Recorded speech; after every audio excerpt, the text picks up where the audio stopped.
It's now time to dig into what you need to think about as you consider attending college and evaluate your current ideas around it.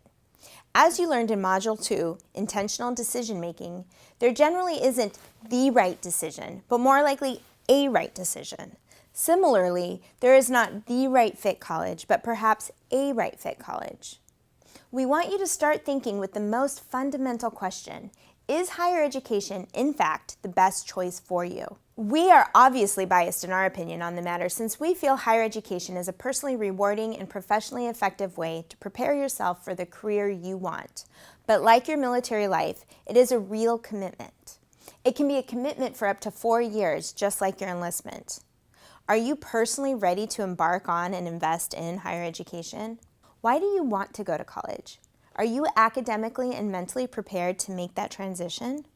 Do you have the background to be successful at a 4-year college or university or at a community college? Are there things you need to do first to reinvigorate your academic skills or maybe discover them for the first time in a focused way? And do you have the proper mindset to do it?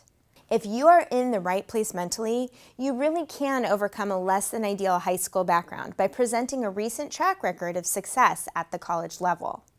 You can literally rewrite your academic record with updated performance. Do you want to go to college, or are there others telling you you should go to college? In my own experience advising veterans about higher education, I've encountered many transitioning service members and veterans who tell me college is in their plan simply because they have access to financing through their military education benefits. But we really want you to think about whether or not higher education is the right way for you to achieve your goals. If you're still uncertain about your direction after completing this module, that's okay. Again, it's not that we expect you to know 100% what you want to do for the rest of your life, but you should be sure about what you want to explore. You may well change your mind later, but your conviction and commitment to finding it is important. What are some of the personal factors that may impact your decision about where to apply? Your life circumstances and personal preferences may narrow down your college choices. The personal factors you need to consider as you develop your list of colleges and universities starts at home. Transitioning service members and veterans, unlike the typical straight out of high school college applicant, often have a family. Are you married or single, and does a family play a role in your decision about where to apply? I once worked with a service member who was deciding between a large state university and a prestigious Ivy League institution. He was accepted to the Ivy League institution, but he didn't want to uproot his family, and upon further research, he realized the specific major program he wanted was just as reputable at the state university as that in the Ivy League institution.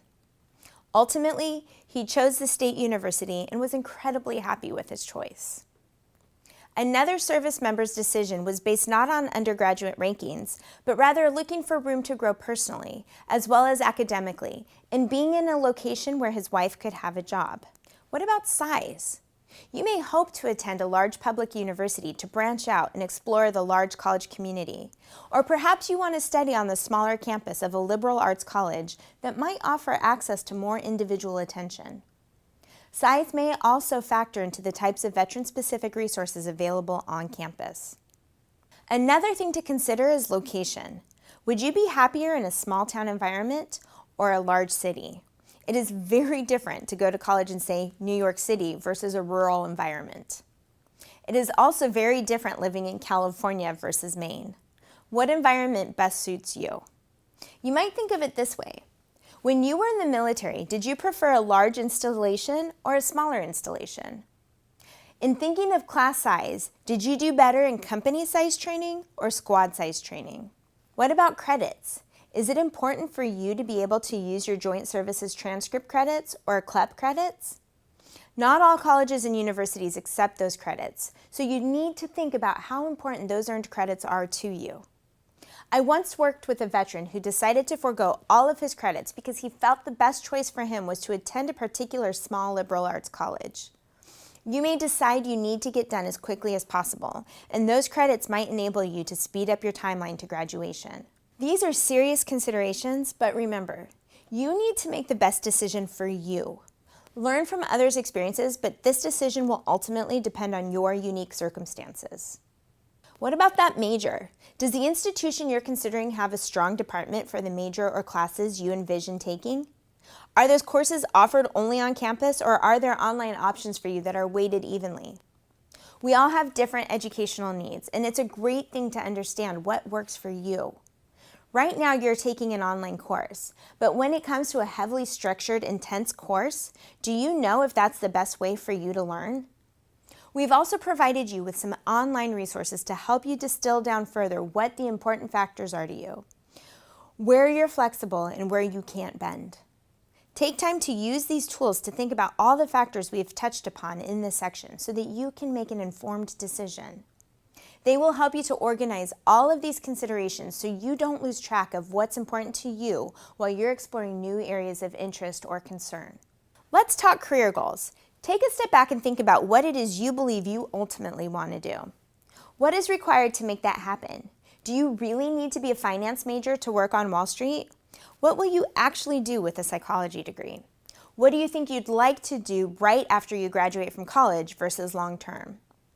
Maybe you just want to translate your military experience into a civilian career, or maybe you want to set out on a completely divergent path from what you did in the military. You are at a fork in the road, and while it doesn't have to be a permanent choice, and you will certainly discover more about these choices while in college, you do need to have focus and direction. Many of the service members I've worked with have been a little short-sighted in their thinking. Say, for example, you worked as an aircraft mechanic while on duty. It does not necessarily follow that fixing aircraft will easily translate into an engineering degree. Each circumstance, each person is unique. Some may be able to begin their studies immediately, but others may hit a wall of prerequisites, calculus, physics, chemistry, and so on, because what they loved and enjoyed about working on that aircraft is not really what they would be pursuing in an engineering degree. So here, in this Career Goals module, we've provided you with resources to help you explore what's happening in certain industries and how to find careers that tie into your skill set or pivot you into a new, maybe unfamiliar direction. We'll also give you a few more things to think about.